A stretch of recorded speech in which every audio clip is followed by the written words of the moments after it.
We went to Texas and got arrested. That screwed a multi-million-dollar deal. Like, people knew the real story. What's the real story of that night? Screw it, it's been 2 years. You're saying the swayboys were broke? We were not making any money, not a single dollar. Your breakup with Addison. I felt like it was easier than it should have been. Everyone thought that was my real persona. I'm a douchebag of the internet. Do you ever worry, though, Bryce, that sticks with you? You're very good at what you do. I wanted to share this quote from one of your audience members. Somebody said, "Bro is not media trained and I like it." And so many people like on your comments just talk about how real you are on camera and off camera. Can you talk about the world of boxing and influencers? How much of it is fake? I don't think much of it's rigged. I think it is fake, like the beef. It's not real. When you're like preparing for a fight, like how do you think about all the things that you learn on TikTok and social media that go into the fighting beyond just the physical training? Just the entertainment is like, I think the main thing. Obviously, like, you can fight and that's entertainment in itself, but to get as many eyes as possible on a sport that you don't do professionally, you have to be like the Conor McGregor. You have to be the one that's like outspoken, talking shit, acting like you're the king of the world. And that's what I did in my first fight. And I didn't really focus on the training, which is why the result happened with I lost. This time I didn't really do much talking. I stayed in the gym. It was the most miserable I've ever felt. 2 times a day, eating 1,100 calories a day. I had to drop 30 pounds. It was the hardest mental blockage that I had to overcome in this training camp, and it felt so good just when it paid off. Your fight with Austin McBroom, it was rumored that was a $5 million bag. Is that right? Yeah, but I didn't get $5 million. Yeah. Take me through like how, like, did he offer you the $5 million? Were you the highest paid fighter on that card? There's a lot of social media influencers like involved. And why ultimately didn't you get the money that you were promised? So, he reached out to me, like he was publicly saying like a bunch of stuff about me. Yeah. And I wasn't interested at all. And had he privately reached out at that point and he's like, "Hey, I'm going to start a bunch of beef publicly," or that was actually he true? He just started doing it. But I was like the guy on social media. I was like the bad boy on TikTok. Like, I'm like the guy that's dating Addison Rae. Oh, dude, numbers, right? So he was just calling me out to try to get like a reaction out of me, and me being like a really real dude, I responded. I was like, "Who the hell is this? This isn't like 2017 Ace Family. Get out of here." And then he offered like, I think $1 million to fight. And I was like, this is like when merch sales are killing it. This is when my PAU club, my subscription base, was killing it. Like, I have to train for 2 months for this. I don't know. And I told him, I was like, yeah, no, you can, I don't want $1 million. Like, you could just go fight somebody else. And then he goes, all right, what number do you think you would do it for? And then I said, I'll do it for $5 million. and he goes, okay. And I was like, how much is the Ace Family making to just no negotiation, just be like, all right, $5 million, you're good. Wow. So I was like, okay, yeah, I'll fight this guy. I don't know him really that well. I'll fight you. Like, for $5 million? Heck yeah. I'd fight Mike Tyson for $5 million at the time, you know? You just pulled that number out of your head. Yeah. Wow. Were you represented by a manager at that point? Like, or you were negotiating this by yourself? Yeah, my management sucked at the time. Why? They were managing all the swayboys, but they were only prioritizing like the Noah Beck. And they screwed me over on like a lot of deals. So my current manager saw like how shitty they were and signed me. And he's done so much more for me than my old management. They didn't believe in me. They didn't like think that I was going to exceed past like the swayboy era, like the TikTok boy era. Why do you think they didn't believe in you? Because I look into your past, I did all this research. I mean, you've been uploading for a decade, you know, live streaming, like you put in the time, even though it seems like an overnight thing. Like, why do you think that they underestimated you? The controversies. I was in a ton of controversies, and it seemed like we were just talking about it, a train wreck waiting to happen. People were watching like how much controversies I was getting into.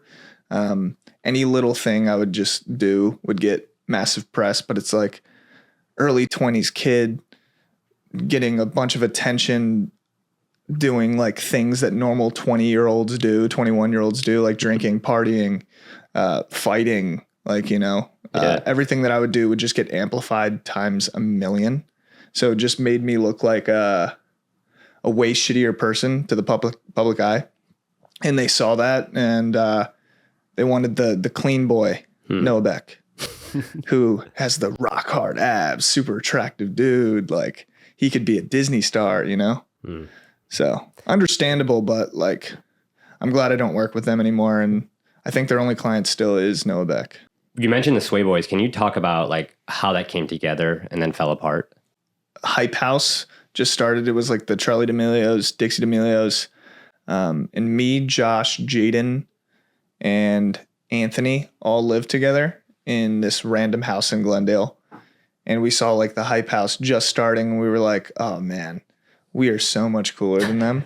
And me and Josh were talking. We were like, we should form a group. And I don't know what we could call ourselves, but we should form a group, move into a different house, and like just start a group just like the Hype House. And we started the house, and we were originally going to be called the Bel Air Boys because we lived in Bel Air. So I am glad we scratched that one. It was between Bel Air and Bel Air Boys and Sway, and Jaden actually can take full credit for that. Jaden was the one that came up with Swayboys. Yeah, it's much better. So yeah, it was like me, Jaden, Griffin Johnson, Josh Richards, Anthony Reeves, Keo Sear, and I feel like I'm forgetting one, Anthony Reeves. So what happened? It felt like you guys at the height of it were helping each other. Like it just like an automatic collaboration every day. When did it start to fall apart? We were all not making any money. We had to actually get like sponsors for our house. That was, I think, $12,000 a month total. None of us had any money. Yeah. And we had like a sponsor like paying for the house. Who was the sponsor? It was just a guy, like an investor that wanted to invest into our group. Wow. What percentage do you get of your earnings? I actually have no idea. Really? Again, shitty management. Wow. So he basically sponsored you guys. He paid for rent, like food, I'm assuming, and then... No, not food, just rent. Just rent? Yeah. And in return, he would get a cut of your earnings, which you didn't know what that cut was. Yeah. That's surprising to me that you mentioned you guys didn't make any money. Yeah, we didn't. We were not making any money, not a single dollar. But from the outside, it seemed like the Sway Boys like we were so rich. So wait, so you're saying the Sway Boys were broke at the height of all the popularity?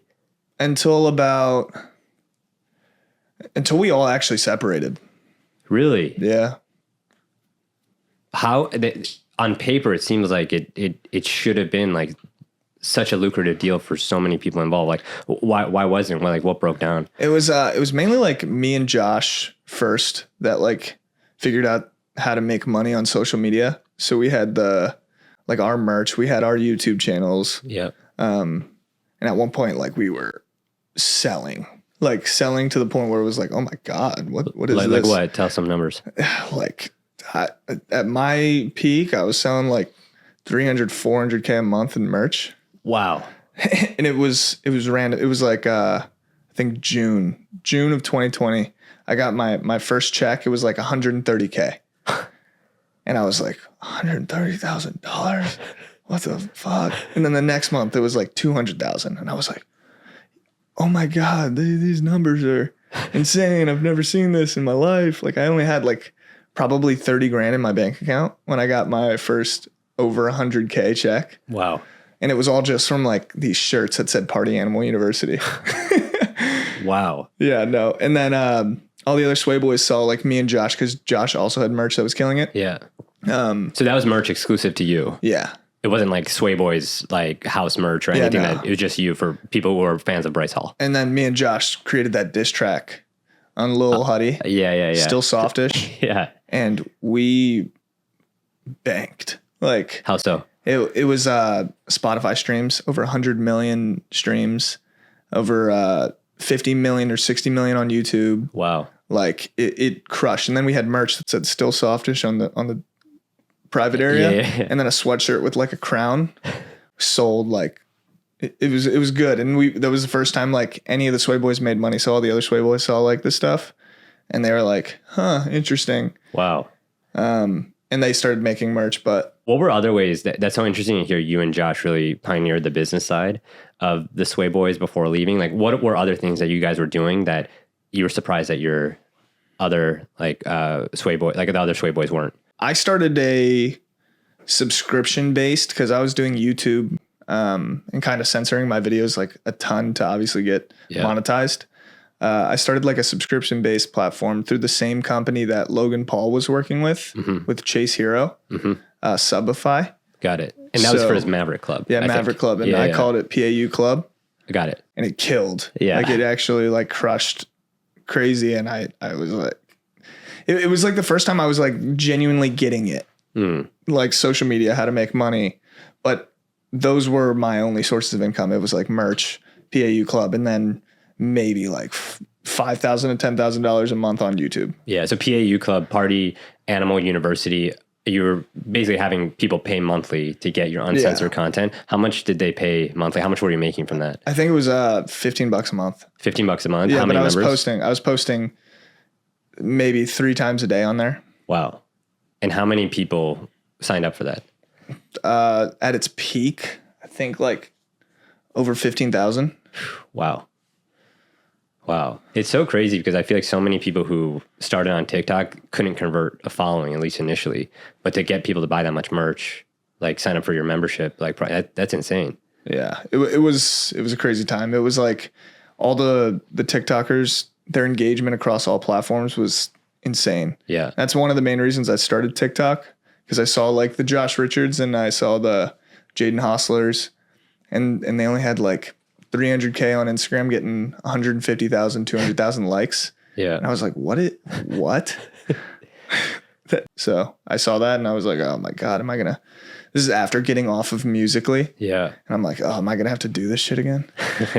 Bryce, do you feel like the other Sway boys rode your coattails? We were all best friends. Okay. Like all of us were best friends and we would all be like super proud of each other. It was mainly just a competition between me and Josh. Really? Me and Josh are best friends, like still to this day. But we were always competitive with one another. It's like, oh yeah, look, I can do this better than you. I can do this better than you. And it's like, it was all friendly. Yeah. And honestly, I screwed up a big deal for the Sway boys. And I wouldn't say like I screwed it, like me only. Yeah. Me, Josh, and Jaden and Blake, we went to Texas and got arrested for weed. So that screwed a deal that was like a multi-million-dollar deal for a lot of the guys that were in Sway. Oh, wow. Yeah. Well, what was the deal? It was a gaming deal, Facebook gaming. Oh, wow.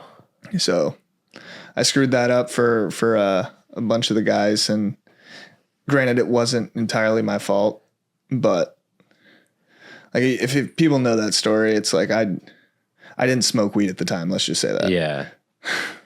Well, dude, I mean, like even you like mentioning it and just being self-aware about it, I think says a lot about how far you've come.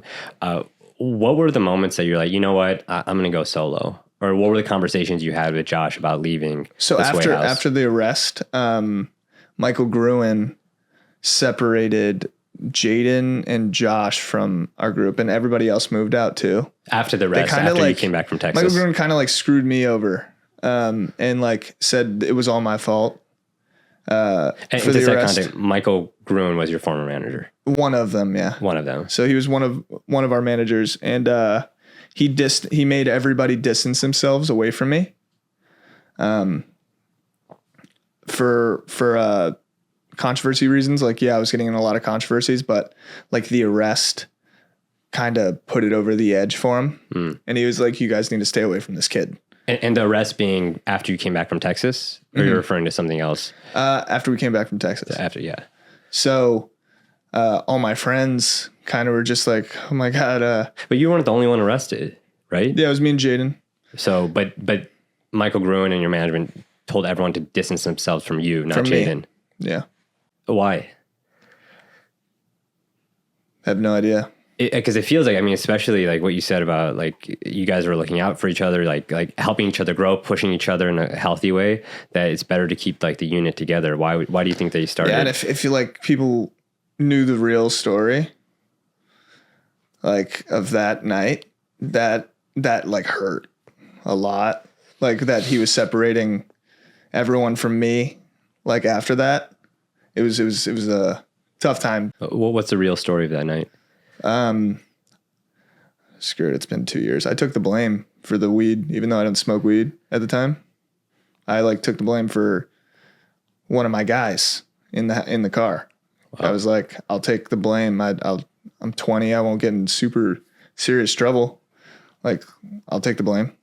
What compelled you to do that? Because the other person would have gotten in really big trouble, like legally. So I was like, I'll do it. Wow. And do you feel like Michael and your management knew that you took the fall? And they still, knew. No, they knew, and they knew even that, yeah. Separate. Wow. Yeah. It was a very terrible time. A very terrible time. Like everyone was trying to like get rid of me. Dude, to take the fall like that, I feel like would get more people to rally around you versus getting people to divide you up. Yeah. Wow. But the public didn't know that at the time. So they just saw like me and Jaden getting arrested. And then it's like, okay, now we got to move out. What did you like? How did that change your perception of how you should take control of your career and what you wanted to do differently versus what you had done in the past at that point? It showed the true colors of certain people in the house.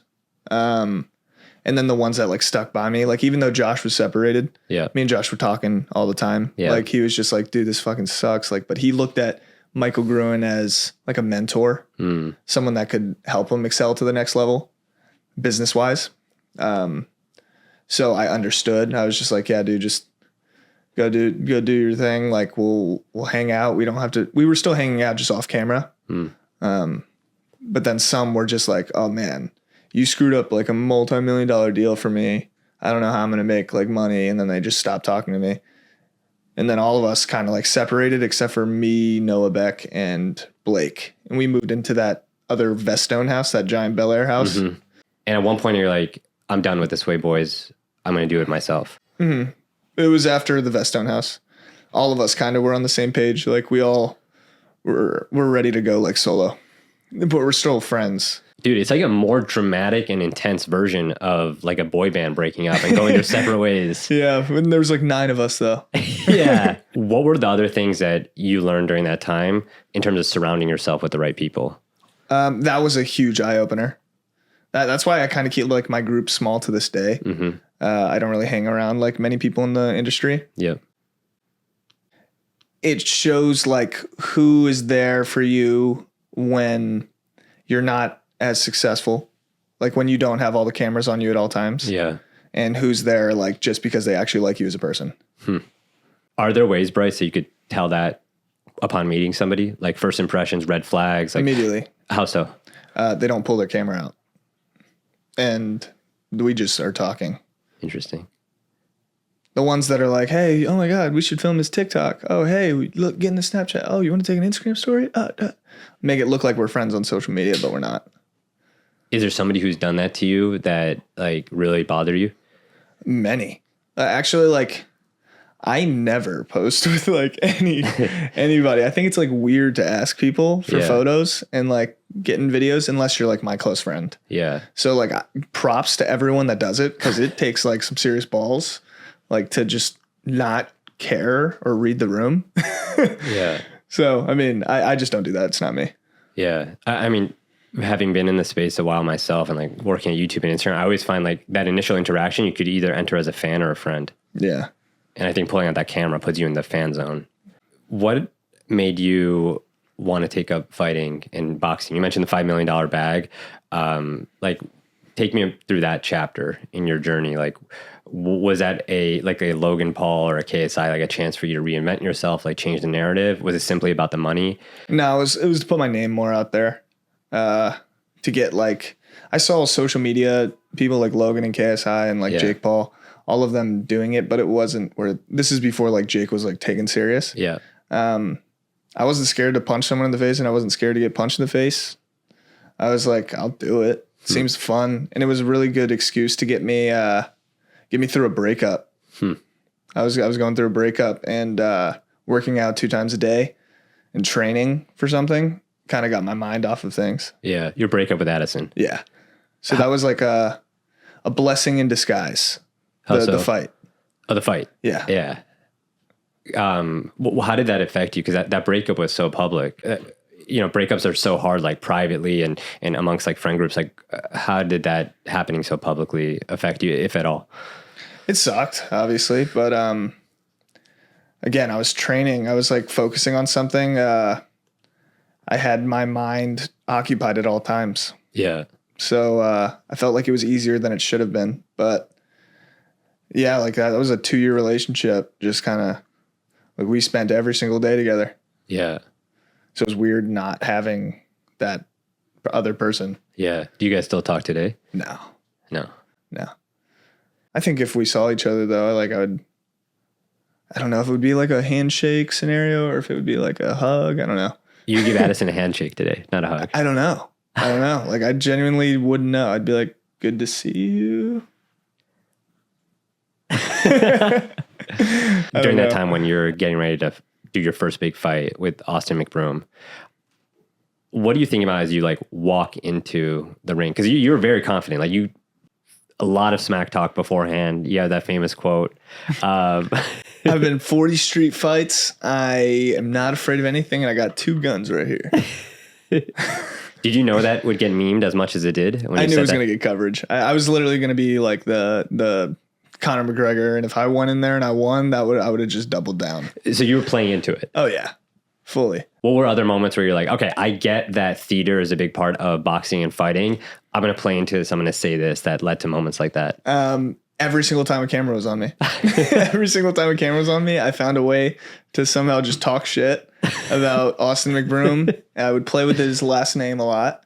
I would flex. I'd be like, oh yeah, you're not beating these. Like just being the most douchey person possible to just get as many eyeballs to be like, oh, I want to watch this kid get punched in the face. Oh, wow. Yeah. Playing the villain card. Oh yeah. Yeah, when I interviewed Jake, he mentioned a similar thing. It's like, this is where being a villain could actually, help. But then there's also the downside. Like if you play the villain and you lose, the whole world goes against you. So yeah, like I lost. And then for 2 years, even in public, every single person would just come up to me, never claimed to be a fighter. Ha, you got your ass whooped. Yeah, kid, Austin's your dad. Like just stuff like that. So 2 years after hearing the same things, even on Twitter, like people just roasting me all the time. I was thinking of like, when am I going to redeem myself? When am I going to go back in there and do it? But I had like my movie with 50 Cent. Like I had so many things that I was doing and I didn't know when I would just have 3 months to train for something. Yeah. And I thought the best way to have like a crazy redemption story is going into like a bare knuckle fight. Win or lose, it's a win-win situation. I mean, regular fighting, there's so much like padding on the gloves that like softens the blow. With bare knuckle, I mean, were you worried about like getting permanent damage to your face, especially as somebody like you're doing so many things on camera? Like, were you worried about that going in? We'll get right back to the video, but first I want to thank our sponsor, Uscreen. You know, creators having their own membership sites is all everyone seems to be talking about these days, but it's often hard to know where to start. And that's where Uscreen comes in. Uscreen is specifically built just for YouTubers like us and other video first creators to launch and make money from memberships. With over $150 million in membership revenue paid out to creators in the past year alone, Uscreen makes it easy to build a loyal community and earn steady reoccurring income beyond just ads and brand deals. You could even think of Uscreen as a Netflix style membership, but just for your content, paired with live streaming, private community, marketing tools, and your own branded mobile and TV apps and more to run a lucrative membership platform. Two great examples of this are Yoga with Adrian, who runs her membership on Uscreen, and Jevin Dovey, who turned his courses into a successful membership called the Creator Film School. And there's a lot of other options out there available to creators, but Uscreen really stands out because memberships is all that they do, and they're laser focused on helping you run a lucrative membership platform. And that includes pairing you with a dedicated success manager, 24/7 customer support. And if you already have a membership, don't worry, they'll even help you migrate your content, students, and payments over. So if you're intrigued, check out the link to book a one-on-one demo with Uscreen and tell them that John sent you so they can give you a step-by-step plan, your revenue potential, and the effort required to run your own membership. All right, now back to the video. No. Really? I mean, like, I wasn't worried if I'm worried. Because you got pretty bloody during the last fight, like, and that was like with gloves. Like, yeah. No, he gashed my eyebrow right here, but I wasn't worried.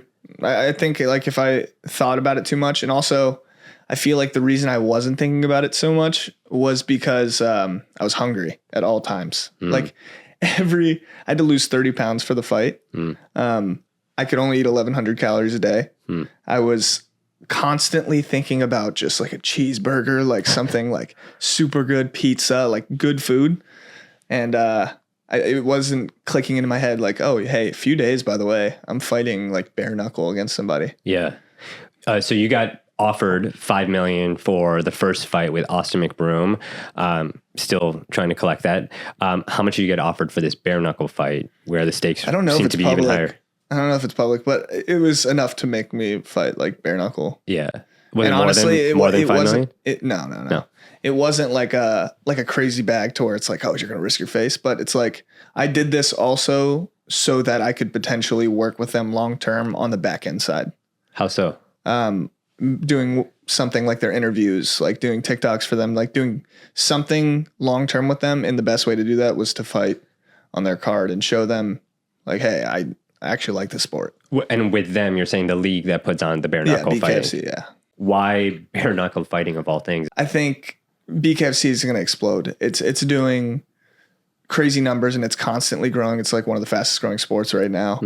It is brutal, but it's like modern day gladiators. Like these guys are going in there and just fighting bare fists. Like it's the craziest, most brutal sport. And I think it's going to continue to blow up and I want to be involved. Wow. Not fighting in it anymore. That was brutal. And so was part of your deal, like, did you get like, equity, or was there a promise that you'd be involved long-term beyond being inside the ring? There was no like promise, but it was like, I met Dave Feldman, who's like the owner. And I met him through like Brad and Ryan Kavanaugh. Handshakes, like close relationship, like, hey, you do this, we're gonna make sure you do something with us. Yeah, I feel like you put him on the map in many ways. 12 million concurrent viewers. Wow. During the fight. For perspective, how many concurrent viewers did your match with Austin McBroom have? Illegally, probably like 140,000 pay-per-view buys. Illegally, probably 2-3 million. Wow. So this one was 12 million. Yeah. So you don't think you'll do another bare knuckle fight again? I mean, it depends. Yeah. It's just like, hey, if they offer me a nice payday, it's like, I'll screw. And if it was an influencer, I'd go in there tomorrow. Like I just went against like a 3-0 bare knuckle fighter. Which influencer do you want to punch the most? KSI. Why? But I know KSI would never do like a bare knuckle fight, but like if they offered me an influencer to fight, I'd do it. What's your top 3 after KSI? KSI, Deji, Austin McBroom. The part 2 or revenge. Oh yeah. Those 3. It's just those 3. Yeah. How much did you make last year? 4. 4. What was the biggest source of income?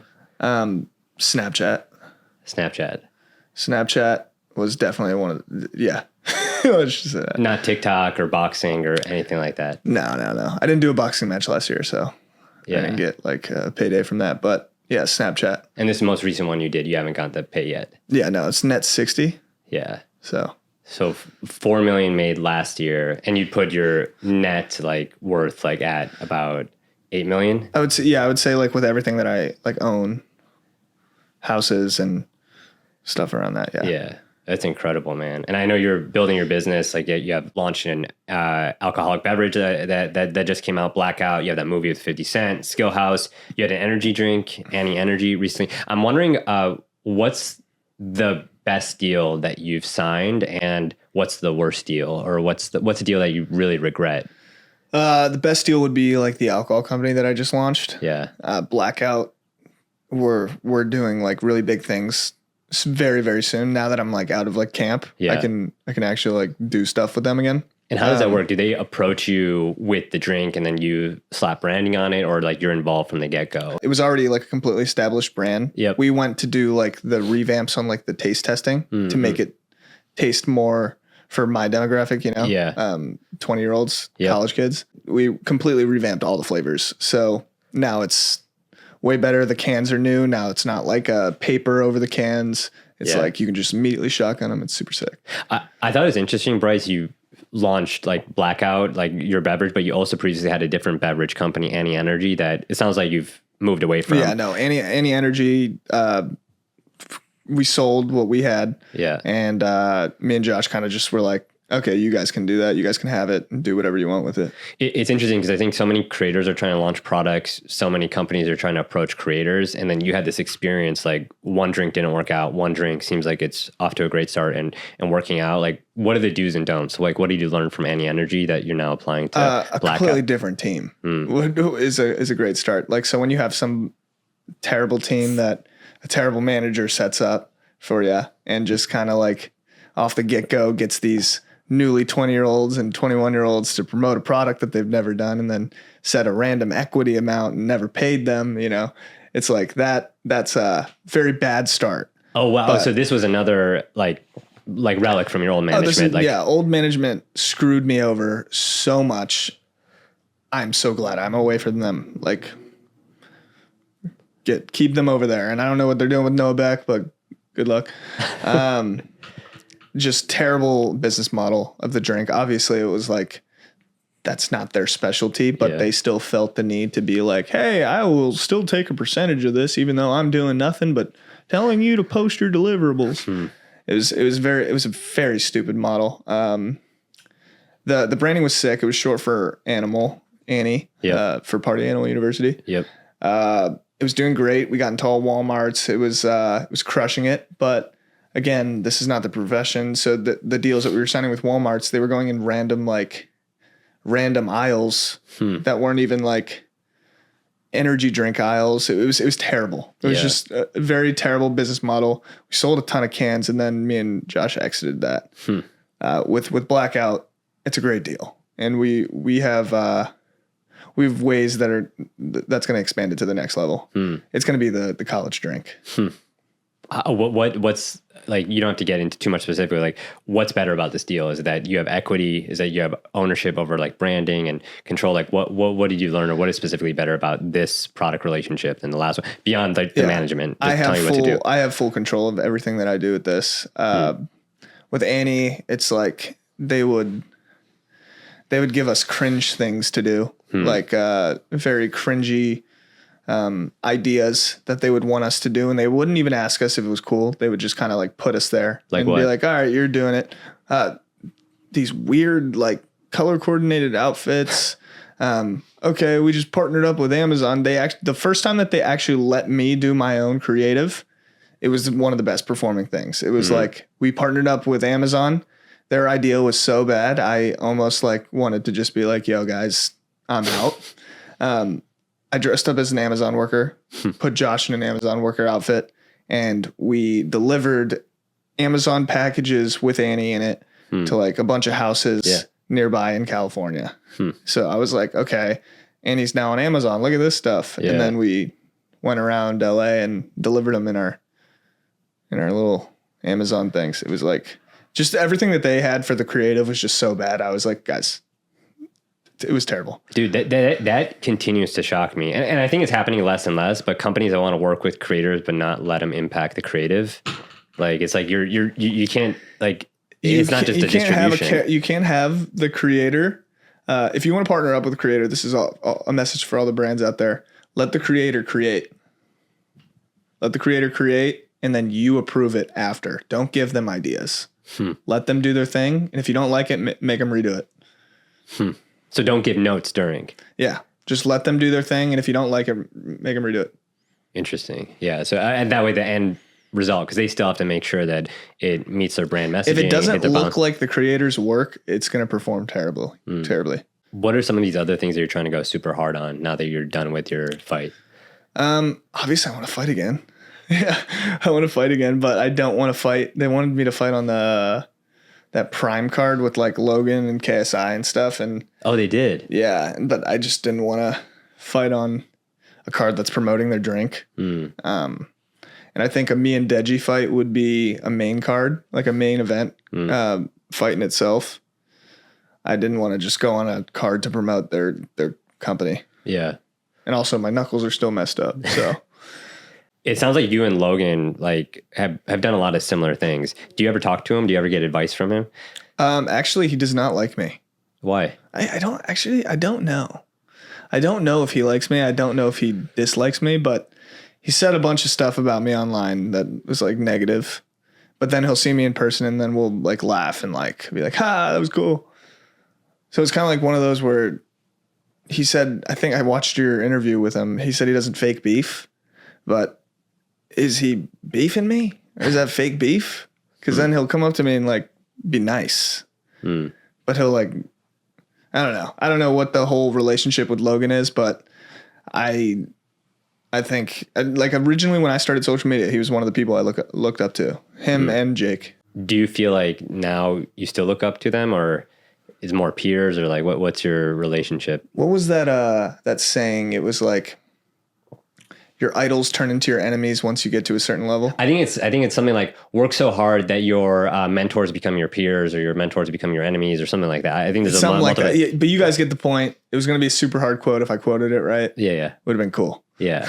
Heard you talk a lot about like what you used to post on TikTok, like makes you cringe. Like what's your relationship like with your past content, and how much of that do you want to be part of your identity moving forward? I feel like I'm doing so many things to make people forget like the old me, but obviously everything that I've done is on social media, so it's going to live with me for the rest of my career.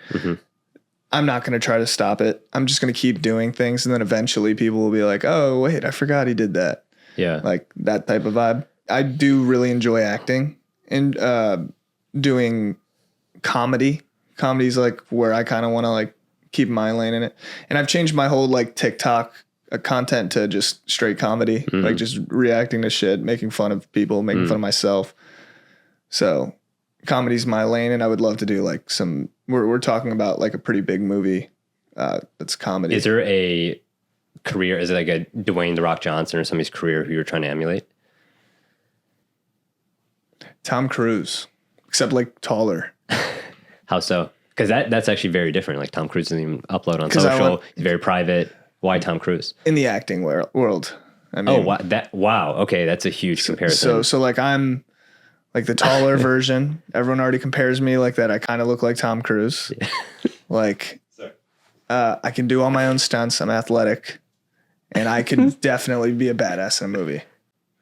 You got to get that rundown. Yeah, you got to get that rundown for sure. Yeah, and I could definitely do some of those Top Gun shirtless scenes. Wow. Okay. I mean, I was not expecting you to throw out a name like that when it comes to your acting career. I mean, are you taking acting classes right now? Yeah. Like I've been in acting classes for a while, but I mean, like I don't go every single week. Yeah.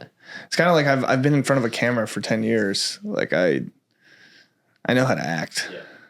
I've put on like one of the biggest acting performances of my life with my last fight. Yeah, that's interesting. Why do you call that an acting performance and not like a sport or a physical performance? If people watched me before and after like the fight, before I like announced that I was fighting, like there's like a shift in my energy. There's a shift in like my whole persona that nobody will really even give me credit for, but I acted like I was Conor McGregor. I acted like I was one of the best fighters in the world, but I couldn't back it up. I've never fought in my life like a glove fight, you know?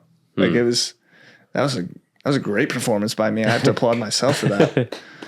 This was for the Austin McBroom, right? Everyone thought that was my real persona. Like people thought that I was actually like that. Like I was like, yeah, look at me. I'm a douchebag of the internet, ready to kick your ass. Like people thought I was like that. Do you ever worry though, Bryce, that sticks with you? Because those are such big moments. People make their impressions. It's hard to change people's minds once they think, oh, he's a douchebag. Like, do you worry about that or just? No, because if you meet me, you understand like that it's just a part of the game. Yeah, but not everyone will meet you. Then they'll see like clips of me. Like even like right here when we're talking, I'm a completely different person from that. Yeah. Because that was an acting performance. You had a chance to work with 50 Cent on your most recent movie. What were your conversations like with 50 Cent? Because in many ways, he was one of those people who took his career in hip hop and rapping, became an actor, worked with Vitamin Water, like got a huge payout. He's doing a lot of things like 10 years before a lot of the creators and influencers and celebrities are doing it today. Do you have a chance to just kick it with him, talk to him, get his advice? What were those conversations like? It was cool hearing from him that he said I was talented in acting. Wow. Same with Neil McDonough. Mm-hmm. He said I was talented. So I was like, oh, dang, these guys like have acted in big films and they're saying this. This is like my first time really doing like a movie. Mm-hmm. and they're saying I'm good, I'm like, oh, okay, this is cool. And I can't wait for people to actually see it when it comes out, because they're going to like, I can say as much as I want about like how I can act and like all this stuff. When you see the movie and you see how I like carry myself in front of a camera, I can, it's good. It's a good movie. I've seen clips of it. What's the premise of the movie for people who are unfamiliar?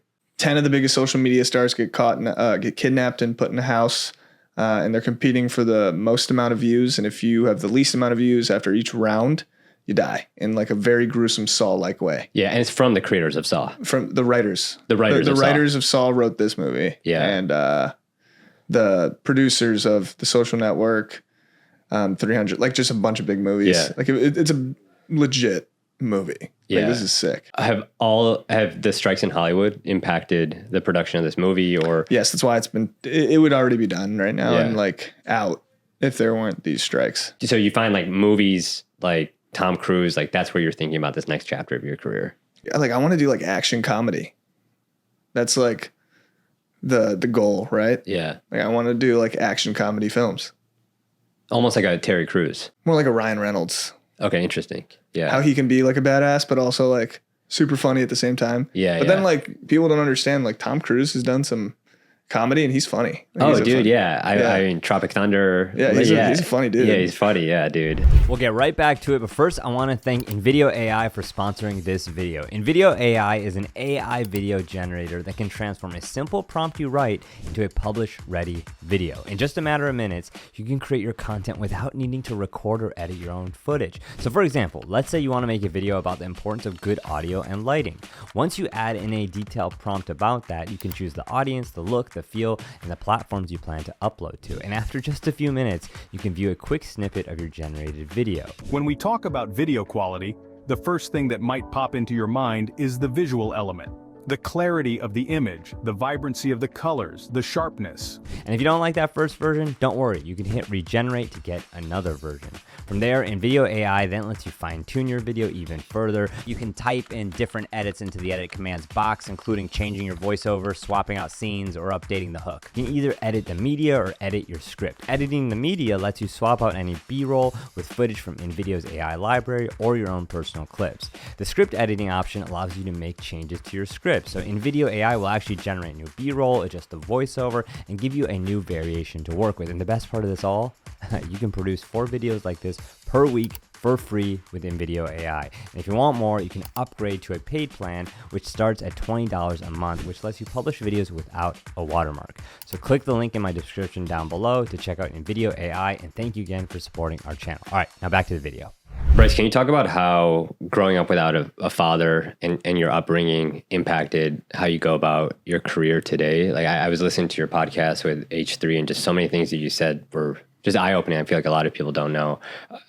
How has that impacted your relationship with money, with other people, with attention and views? Like, can you talk a little bit about that? Yeah.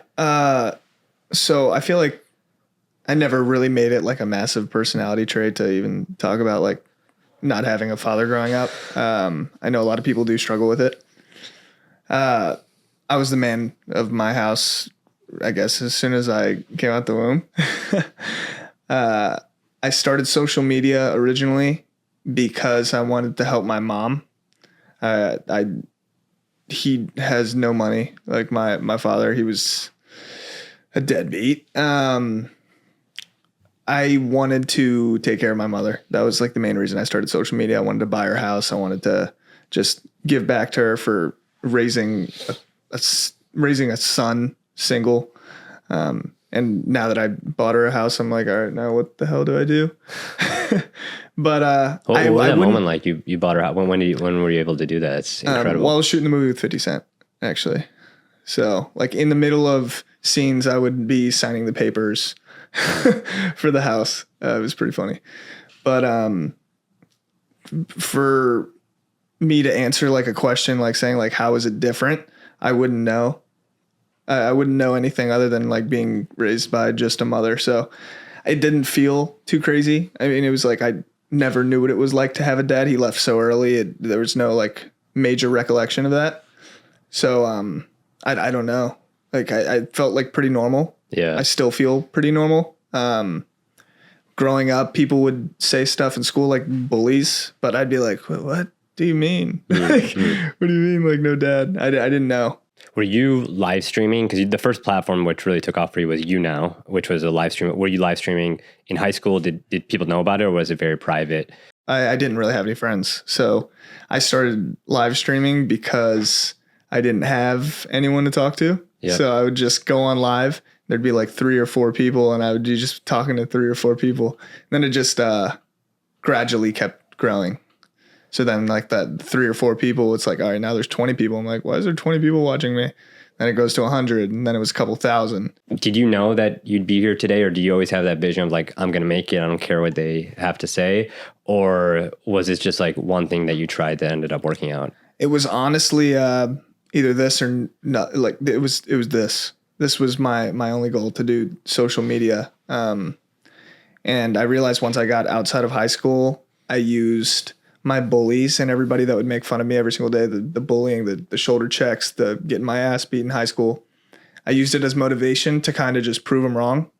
And then you get to a point where you kind of just, you proved them wrong, and now you're just doing it for yourself. When did you feel like was the first moment that you really proved them wrong? Right when I think I hit 100,000 followers on Instagram.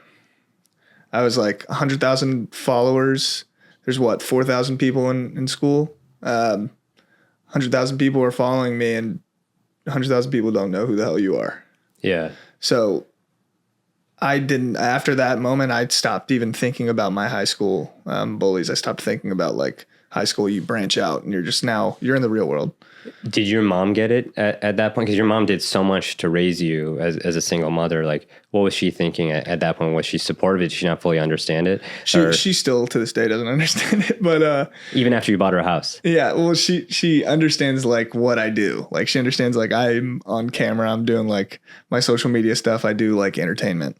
Yeah. But she doesn't like understand why so many people watch me. And I get it. I don't either.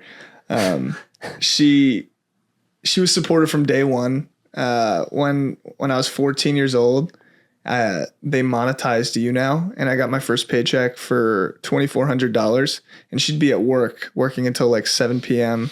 So I would be done my live streaming by the time she got back, and she didn't even know I was doing like these live streams. So I got my first paycheck for like $2,400. And I had to like make a bank account. She was like, why are you making a bank account? You don't have a job, all this. And she's like, what did you do to get this $2,400 as a 14-year-old boy? And I told her, I was like, oh no, I'm just live streaming. And she was like, my 14-year-old son is live streaming on a random website, and you got paid for it. She thinks I'm doing like some weird stuff, which is super funny. But then after I explained it to her and she like watched me do a live stream, she was like, oh, this is cool. My kid likes this. What does she think when she sees you in the boxing rink, especially the bare knuckle fight? Oh, she was terrified the entire time. I was terrified too, Mom, so don't worry. But she was sitting there front row, and I felt bad. I didn't want her to come to the fights until like maybe a fight before me, so she didn't see how brutal the sport was, because bare knuckle is like a completely different game. Yeah. Like these people like are breaking orbitals, their faces are all messed up, like nose is broken, teeth are falling out. So she had to watch all of that leading up to my fight. And I remember even after my fight and I won, I had to go like to the doctor area for them to stitch up my eye and stuff. And they wouldn't let me just go see my mom. I just wanted to like say what's up to my mom, like tell her I'm good. And then I finally got to see my mom, and it was like a super emotional thing that I did. But like we started crying. I was hugging her. I was like, told her I'd be good. She came to my first fight. She saw me lose. She saw how I took it on the chin.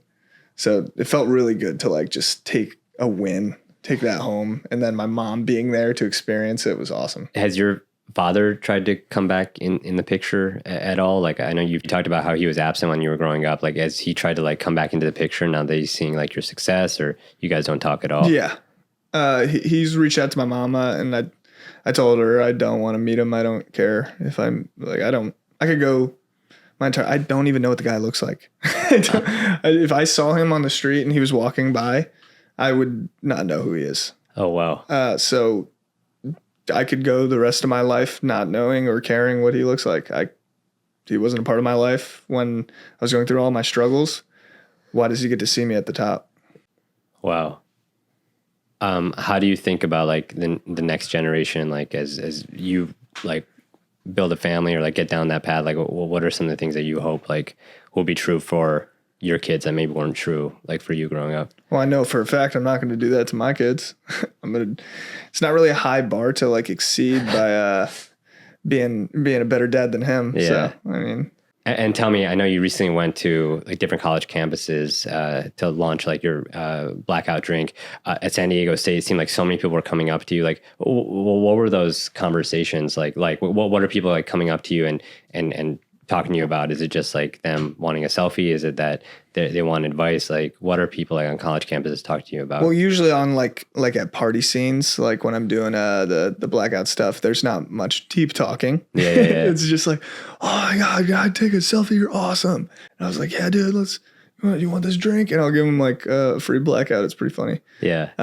Nothing super deep. It's just like a selfie and then like fist bump. And then I'm sure that they show some of their friends and like, yo, look who I ran into last night. Or do you feel like you like going out in public now, like college camps? I know Alec mentioned that you guys like go out and just get swarmed by people. Do you feel like you have to really like watch your step when you go out? Like, is life like in public like different for you now? Like, can you talk about like how that's changed in the past few years? See, like I've had people like coming up to me since I was 14. Now it's like a little bit crazier, but it's no different. I don't feel threatened or anything. Like it's kind of like just normal at this point. Yeah. I don't get annoyed. I signed up for this stuff, you know? Yeah. Like I actually am glad people are coming up to me asking me for pictures. It means I'm still doing okay.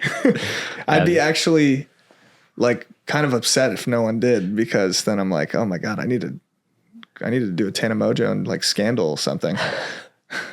So that for you, like people coming out to you is kind of a way of measuring success. Yeah, it's like a rewarding factor. It's like, oh yes, still doing okay.